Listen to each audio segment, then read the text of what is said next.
લક્ષ્ય ન્યૂઝ, એક નજર, એક લક્ષ્ય.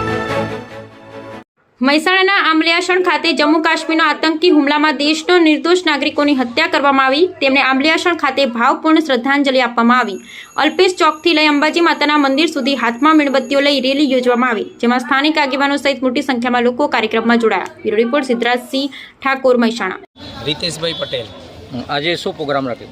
આજે અહીંયા આંબલિયાસણ સ્ટેશન મુકામે અલ્પેશ ચોકથી અંબાજી માતાના મંદિર સુધી કેન્ડલ માર્ચનું આયોજન કરેલું હતું, જે આપણા હિન્દુ મિત્રો ત્યાં કાશ્મીરમાં જેમની હત્યા થઈ છે એમની શ્રદ્ધાંજલિ આપવા અહીંયા આંબલિયાસણ સીટના ભાજપ તરફથી અહીંયા કેન્ડલ માર્ચનું આયોજન થયું હતું. આ કેટલા કિલોમીટરની યાત્રા છે તમારી?